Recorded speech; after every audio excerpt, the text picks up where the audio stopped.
Shelley Winter Show, live, local, topical, and relevant. In the studio with me is Hamilton Holmes Jr.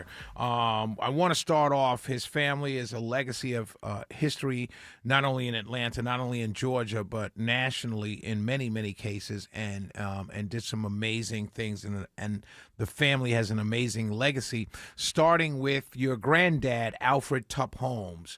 How did he come about to desegregate golf in Georgia?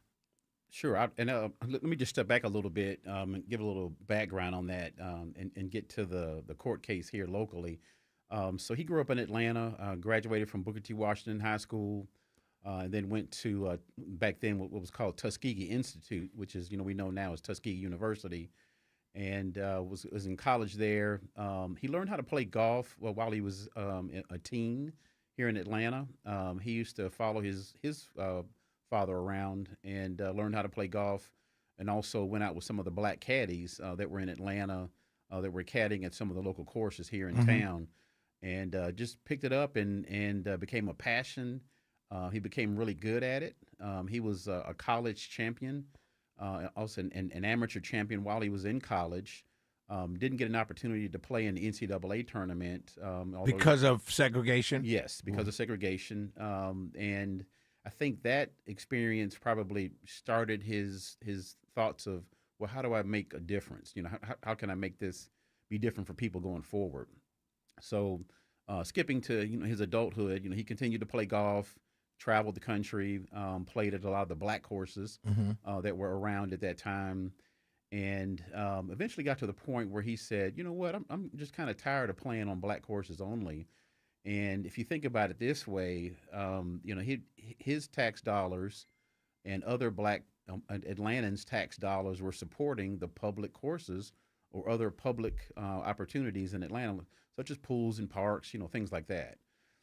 So he and his father and his brother and one of their family friends in 1951 tried to go play golf at the Bobby Jones golf course. Right here in Midtown, Yes. right, the lower Buckhead, if you will. Yes, right. yes. It's still in the same place where it is right now. So they went over there, pulled up, parked, walked in, tried to play around the golf. The golf pro there at the time told them that they couldn't play, again, because of desegregation at the time. So they didn't cause a ruckus or fuss. They just turned around, got back in the car, and left.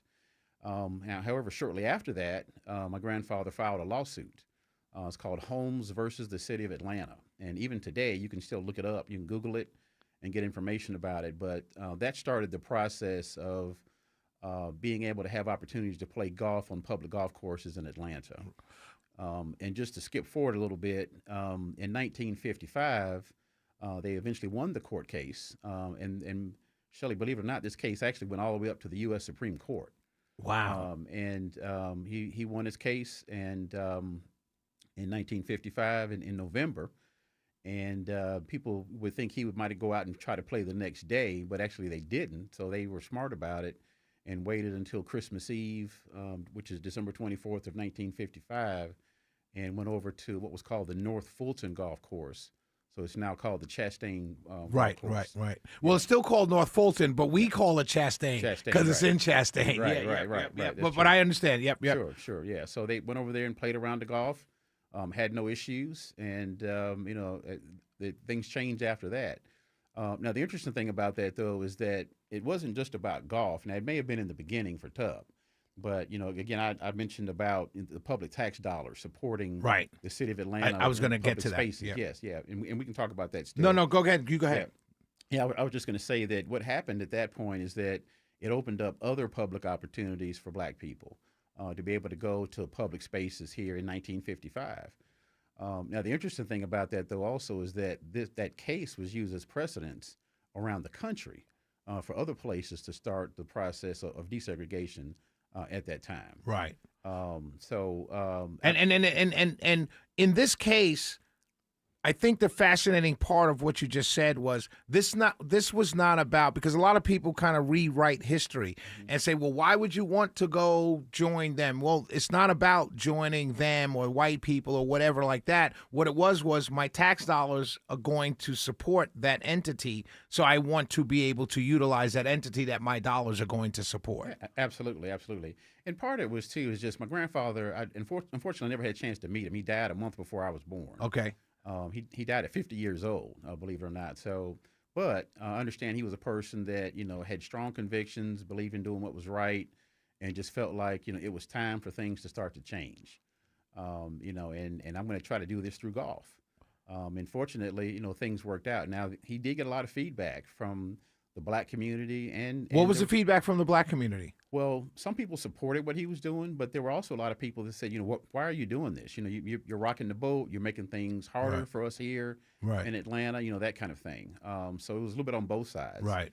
And then there were some people also that drove by their house and threw rocks through the windows or made phone calls to the house, and my grandmother would answer, and they would say. Words I can't repeat on the Right, radio. right.